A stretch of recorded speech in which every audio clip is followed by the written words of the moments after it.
Vamos a presentar nuestra segunda hora de transmisión. Gracias, Ecuador, por estar aquí en la señal de Radio Quito y Platinum. Vamos a destacar ahora las frecuencias que tenemos de Platinum en distintos lugares del país. Queremos señalar que a partir de este instante estamos ya con las entrevistas de actualidad, las entrevistas de coyuntura que generan noticia una vez que presentamos a nuestros invitados. Y estas son las frecuencias de Platinum.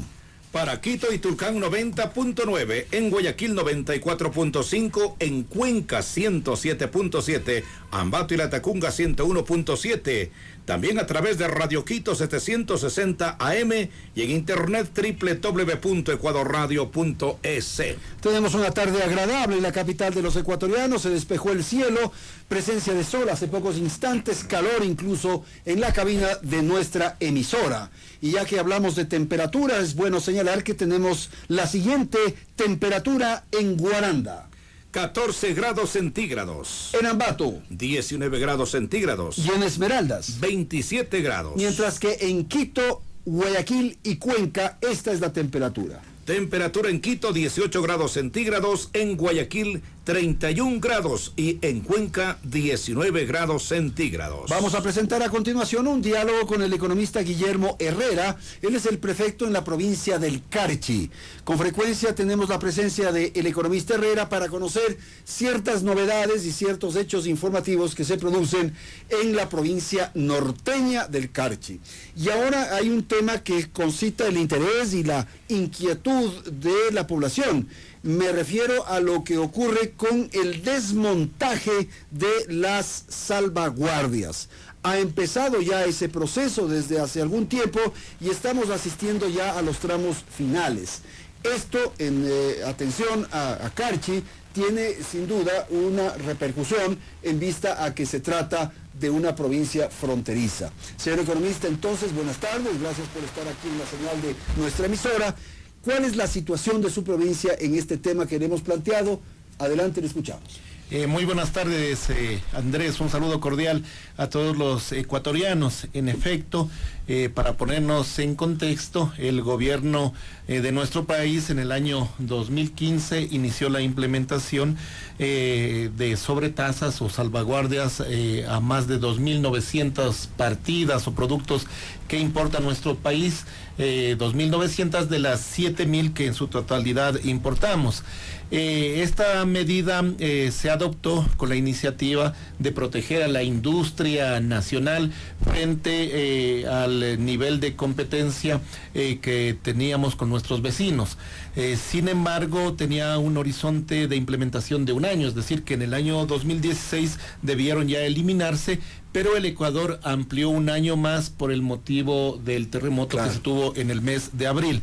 Ahora bien, en la primera fase de implementación de estas sobretasas, a los 2 meses tuvieron que hacer cambio a 200 partidas, ya que se incluyó también a materias primas que son para la industria nacional, es decir, aquellos insumos, aquellos componentes que sirven a la producción ecuatoriana para los productos finales. Se han ido en los últimos meses reduciendo las sobretasas, las que estaban del 45% han pasado primero al 40%, luego al 35%, aquellos productos que estaban con una sobretasa del 25% han pasado al 20% y al 15%, y el cronograma es que en el mes de junio se eliminen totalmente estas sobretasas y estos aranceles. Esto va entonces a terminar, va a desmontarse totalmente las salvaguardias en todo el país. ¿Esto es en junio o julio? En el mes de junio. De junio me parece. Sí, en el mes de junio. Entonces, ¿cuál ha sido el impacto primero a nivel nacional? A pesar de que las autoridades de gobierno indicaron que es una medida que no busca recaudar más ingresos, le dio la posibilidad a la caja fiscal de contar con un poco más de 1.500 millones de dólares en los meses de implementación de esta medida. ¿Solo como consecuencia de las salvaguardias? Sí, solo como consecuencia de las sobretasas que fueron del 5 al 45%, un poco más de 1.500 millones de dólares que le ha servido al gobierno para administrar estos recursos. Se han bajado el nivel de las importaciones, ha surgido este efecto.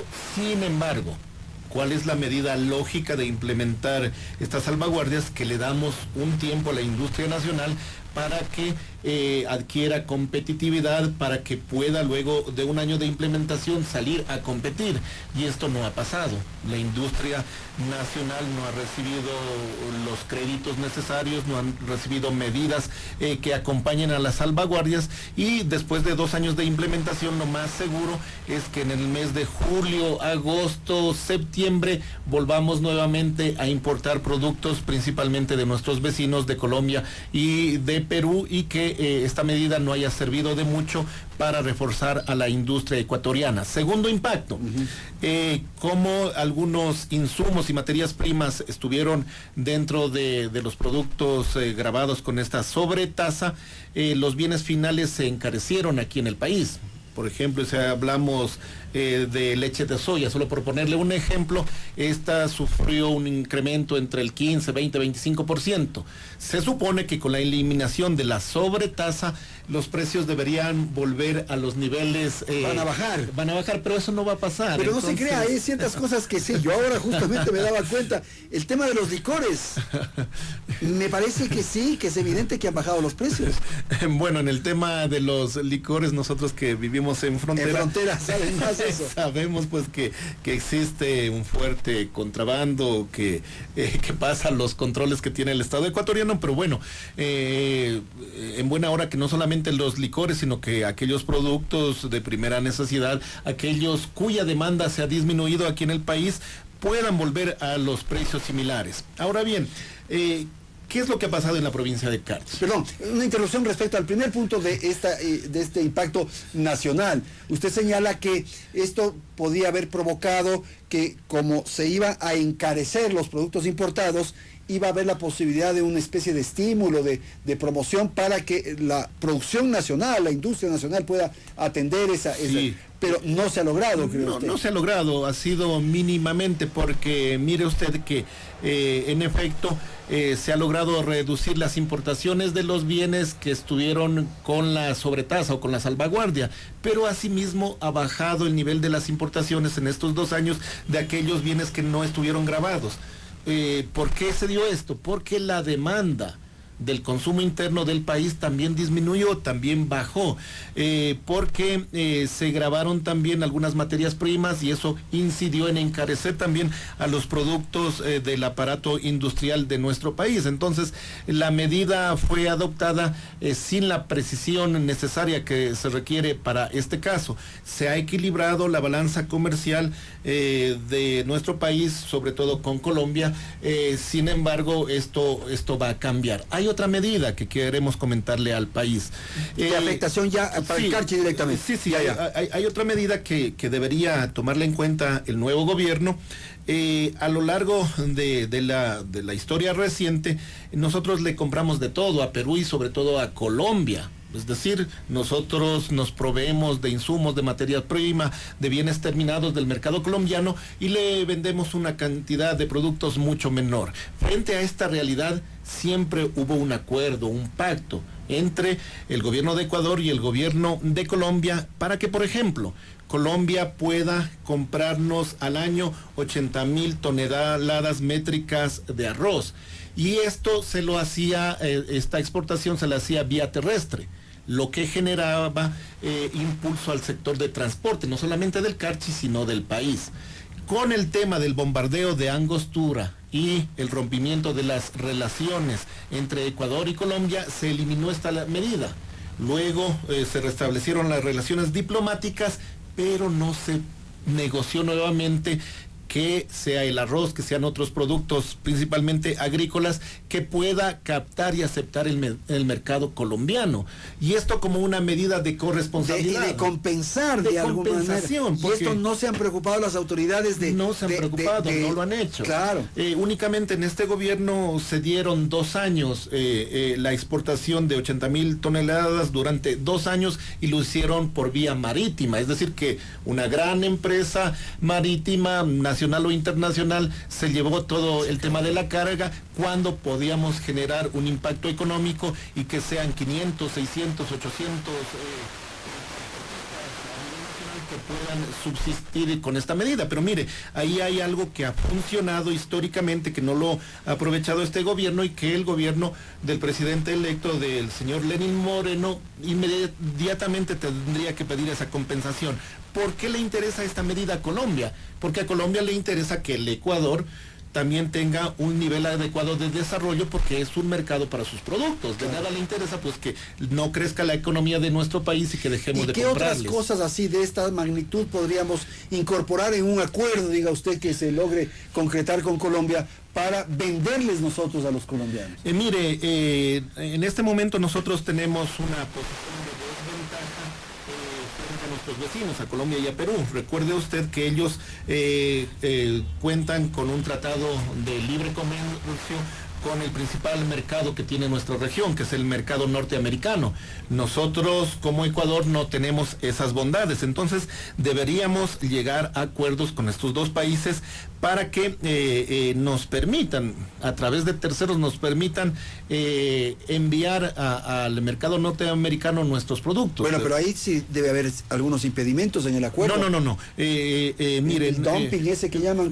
Mire, nosotros ya se hace, los empresarios ya lo hacen, nosotros... o sea, nosotros le llevamos a Colombia y ellos que nos den vendiendo. Exactamente, no queda más alternativa, pero sin embargo, si hay un acuerdo entre los dos países para establecer montos mínimos, precios de sustentación que tengan nuestros productores, es una tarea que también hay que hacerla y hay que realizarla, y sobre todo una tarea urgente para el nuevo gobierno y para la nueva asamblea, revisar los convenios que tenemos dentro del marco de la Comunidad Andina de Naciones.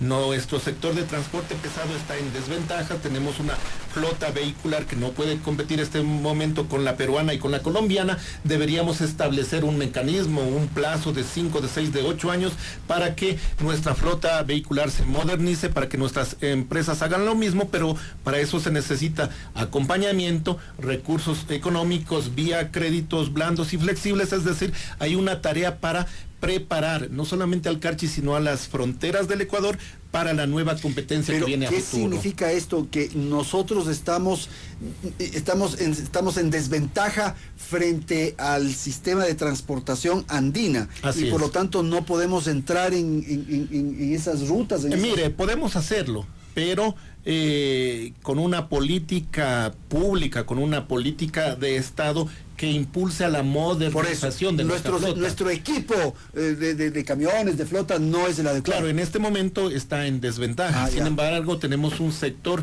que necesita modernización. El gobierno implementó un programa de chatarrización. Claro. Tuvo sus resultados, pero no se lo continuó. Es decir, allí quedó. Y en el tema precisamente de las salvaguardias, nosotros hemos hablado con la gente que se dedica a las actividades de importación, exportación y apoyo logístico.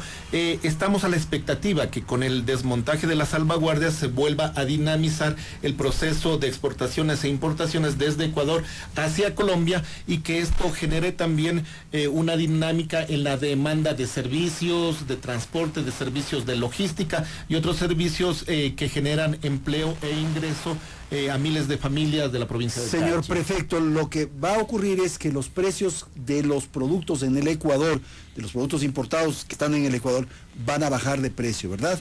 Esa es la eliminación de las salvaguardias. Así es.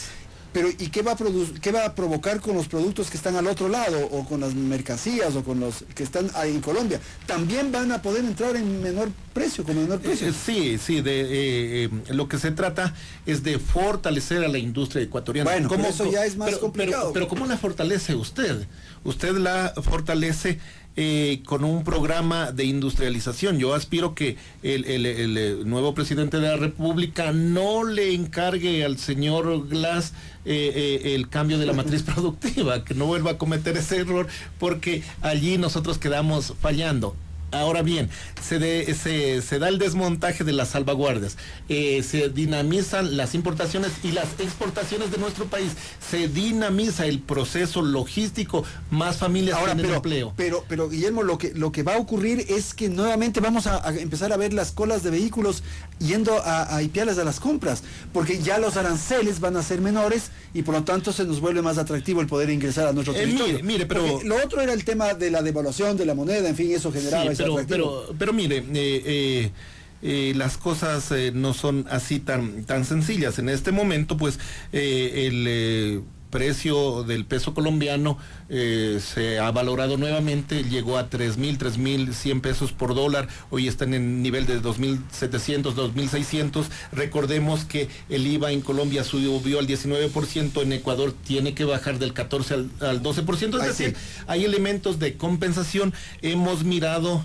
aunque sea incipientemente en estas semanas, la presencia ya nuevamente de turistas colombianos que visitan nuestro país. Frente a eso, ¿qué herramientas solicitamos? Hay alternativas. El señor presidente electo Lenín Moreno se comprometió públicamente en su visita como candidato a la provincia del Carchi a establecer una zona de desarrollo económico en la ciudad de Tulcán. Una especie de zona franca. Una zona de desarrollo económico que está legislado. ¿Qué es esta zona? Un espacio físico donde se atrae a la inversión privada, principalmente... ¿Con tributos? Sí, con incentivos tributarios, un periodo de tiempo que no paguen impuestos, la posibilidad de importar materias primas y bienes de capital con cero aranceles, entre otros incentivos. Para que se consolide una zona de desarrollo económico es necesario también una política pública de gobierno que atraiga las inversiones privadas. No podemos seguir siendo el país en la región que reciba menor inversión privada externa, menos que Haití. Entonces, si nosotros tenemos una ley de alianza público-privada, debería el nuevo presidente impulsar la generación de estas alianzas, dar facilidades para que el capital externo venga a nuestro país con los incentivos necesarios, de tal manera que se genere empleo. Si no hacemos eso, Andrés, que parece repetitivo, pero si el gobierno no toma esas medidas, no va a poder cumplir su ofrecimiento de tal número de empleos en su periodo, no va a poder generar ingresos, demanda en el mercado ecuatoriano, y realmente la situación económica del país se va a tornar difícil y complicada, y mucho más aún en las fronteras. Eso que usted señaló de esta zona de exclusión, de atención prioritaria, en fin, una zona de franca, económico. requiere de una legislación especial. Existe la legislación, tenemos la ley de zonas francas en el país, funciona una zona de desarrollo económico, no de zonas francas, sino de desarrollo económico, una sede en la costa ecuatoriana, funciona una en Santo Domingo y una que se creó en la Universidad de Yachay. Entonces existen 3, que es insuficiente. El Estado tenía previsto al menos 7 zonas de desarrollo económico, que es lo que requiere el país, pero estas deben ser consolidadas con el apoyo del gobierno nacional. Ahí hay una tarea pendiente. Y otro punto que le planteamos nosotros al presidente electo, y se comprometió también públicamente, es que la Constitución establece que para los cantones fronterizos debe haber un tratamiento especial del Estado ecuatoriano. Le hemos pedido que a través de una ley de desarrollo fronterizo se establezca la cancha de incentivos para desarrollar la inversión no solamente pública sino privada y la industrialización en las zonas fronterizas. Nosotros como Mancomunidad del Norte, como las 4 provincias del norte del país, le presentamos la propuesta al señor presidente Rafael Correa. Nunca la presentó al legislativo, sin embargo Lenín Moreno se ha comprometido a que esta sea una de las propuestas que impulse en la Asamblea Nacional. Ahora bien, nosotros queremos creer en la palabra del presidente electo, estamos como gobiernos locales dispuestos a poner el hombro, lo que se suele hacer con un nuevo gobierno, por lo menos démosle los 100 primeros días de tiempo para que él pueda desenvolverse, pero ya debería en cambio dar indicios de cuál va a ser su manejo económico, debería indicarnos cuál es el equipo económico que va a estar al frente de los diferentes ministerios, y sobre todo una recomendación como prefecto del Carchi, con mucho respeto que le hago al señor presidente electo. Una vez que ha festejado ya en la ciudad de Quito con el presidente Correa el triunfo, reúnase tranquilamente, pídale explicaciones al presidente. Por ejemplo, en el tema de que la deuda que tenía con los gobiernos locales, con las prefecturas, que asciende a 230 millones de dólares. Pero eso se ha bajado bastante. No, firmamos un convenio nosotros para que esos 230 millones de dólares que no nos pagó este gobierno puedan ser pagados a través del Banco de Desarrollo en plazos que van hasta los 18 meses. Entonces pídale la explicación, porque usted... ¿Ese acuerdo hay? ¿Ese acuerdo? Sí, hay ese acuerdo, y usted, señor presidente Lenín Moreno, debe establecer que cada mes va a necesitar cierta cantidad de dinero para transferir a los gobiernos locales por el periodo que no dejó pagando el señor presidente Rafael Correa. Ejemplos como este existen muchos, entonces es necesario que se pongan de acuerdo, que dialoguen, y que al presidente electo, que va a entrar en funciones en el mes de mayo, el presidente saliente le presente toda la realidad económica, la realidad financiera que tiene el país, si tenemos o no tenemos los recursos, y cuál es la necesidad de financiamiento que tiene el gobierno para que él pueda entrar con paso firme a esta administración. De no hacerlo así, a su propio compañero de partido, pues le estaría entregando una visión errónea del país, y hasta que el señor Moreno se identifique con todos los detalles de la administración, serán 3, 4, 5 meses que realmente serán una pérdida para la administración. Y se le va a ir acumulando las deudas. Por supuesto, y eso no es conveniente. Okay. Listo, señor, gracias por su presencia. Así el economista Guillermo Herrera, prefecto de la provincia del Carchi, a quien le hemos pedido que nos acompañe para hablar fundamentalmente de lo que puede ocurrir, el impacto que puede generar el desmontaje de las salvaguardias que se tiene previsto para junio de este año. Y claro, todas estas otras consecuencias e implicaciones en el orden económico y político que hay alrededor de la transición que el país está viviendo. Gracias al prefecto, gracias a la audiencia. Ya son las 17:31. Volvemos en un instante.